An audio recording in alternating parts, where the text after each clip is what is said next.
sosial budaya.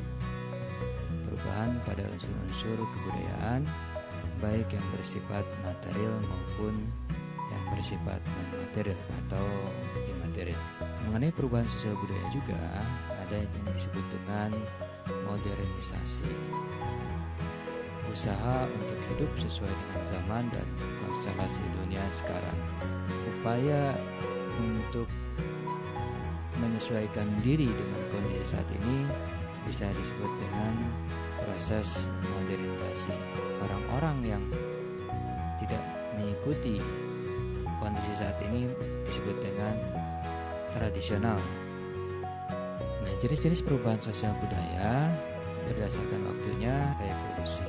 Perubahan yang berlangsung cepat dan hal-hal mendasar dalam masyarakat ikut mengalami perubahan.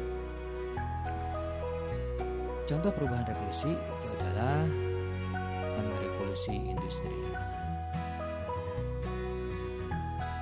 Revolusi industri ini merupakan periode antara tahun 1750 sampai dengan 1850. Walaupun jarak waktu yang terjadi sekitar 100 tahun, tapi ini perubahan tersebut sangat terasa dan mempengaruhi hal-hal yang mendasar di dalam kehidupan manusia.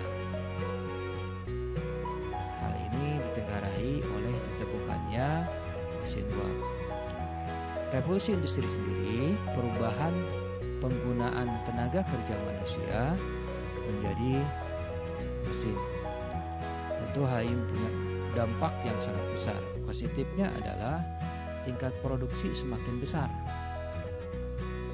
efektivitas semakin tinggi, tapi di pihak yang lain menyebabkan banyak terjadinya pengangguran dan lain sebagainya. Contoh kedua adalah revolusi Prancis, suatu periode sosial radikal dan pergolakan politik di Prancis. Perubahan dari sistem kenegaraan dari monarki absolut menjadi negara demokratis. Berikutnya adalah revolusi Bolshevik.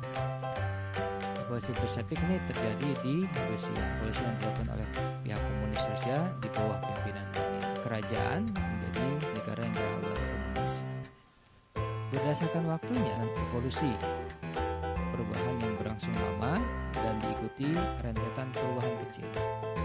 Dan perubahan ini karena perubahannya kecil-kecil jadi tidak terasa, seolah-olah tidak mengalami perubahan, padahal secara umum terjadi perubahan. Contohnya adalah mata pencaharian.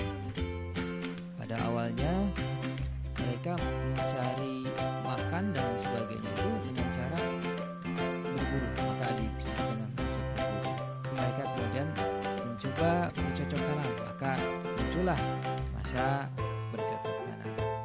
Dan berikutnya mereka berpikir, belajar dari alam dan sebagainya. Akhirnya mereka kemudian mulai membuat peralatan-peralatan, maka muncullah masa perdagangan. Itu mereka mulai mengenal pembuatan alat dari logam dan seterusnya. Berdasarkan pengaruhnya, memiliki pengaruh kecil, itu perubahan yang hanya diikuti oleh sebagian kecil orang saja, sehingga tidak mempengaruhi sebagian besar masyarakat. Contohnya adalah model rambut. Nah, model rambut ini tentu saja tidak semua orang mengikuti model yang ada. Selain model rambut, ada juga model pakaian. Berdasarkan pengaruhnya, ada yang disebut dengan berpengaruh besar. Itu perubahan yang mempengaruhi sendi-sendi kehidupan dalam suatu masyarakat. Ada ya tadi yang terjadi seperti yang terjadi revolusi industri. Ya. Oke, selanjutnya ada lagi revolusi Prancis, tadi sudah saya jelaskan. Kemudian ada revolusi Bolshevik juga. Lalu berdasarkan perencanaannya, ada perubahan yang direncanakan, perubahan yang memang diinginkan dan dikehendaki oleh masyarakat atau pihak-pihak yang menginginkan perubahan. Contohnya Panukan, dari Anyar sampai dengan Panerukan. Nah, jalan ini pada masa Daendels ya, gitu. sudah memang direncanakan untuk mobilisasi militer maupun mobilisasi hasil alam yang ada di Indonesia. Selanjutnya ada perubahan yang tidak direncanakan yang terjadi di luar jangkauan pengawasan masyarakat. Jadi ini adalah dampak dari perubahan yang direncanakan.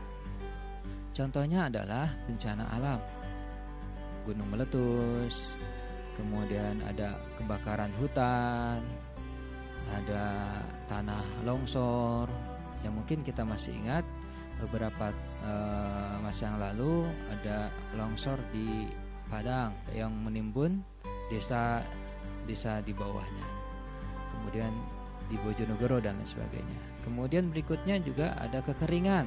Nah, ini kekeringan tentu tidak direncanakan. Selanjutnya ada tsunami atau mungkin banjir bah, termasuk perubahan yang tidak direncanakan adalah terjadinya pengangguran tadi, dampak adanya revolusi industri sehingga banyak pengangguran yang terjadi. Kesimpulannya adalah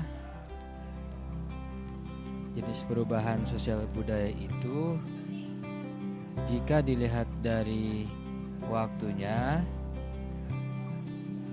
ada perubahan revolusi, itu perubahan yang berlangsung cepat, dan yang kedua perubahan evolusi, perubahan yang berlangsung lambat. Kemudian berdasarkan pengaruhnya ada perubahan yang memiliki pengaruh kecil dan juga ada perubahan yang memiliki pengaruh besar. Mungkin kalau kita lihat ditemukannya handphone termasuk pengaruh yang besar ya. Selanjutnya berdasarkan perencanaan ada perubahan yang memang sudah direncanakan, seperti kalau kita membuat rumah maka pasti awalnya membuat blueprintnya dulu, membuat sketsanya dulu, baru setelah itu dibangun. Dan juga ada perubahan yang tidak direncanakan.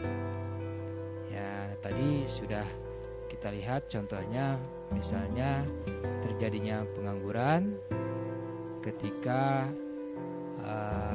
digunakannya mesin untuk kegiatan produksi yang menggantikan manusia dalam bekerja. Baik, ini saja materi yang bisa disampaikan pada pertemuan kali ini. Sampai ketemu lagi di materi berikutnya. Semoga Allah memberkahi kita semua. Assalamualaikum warahmatullahi wabarakatuh.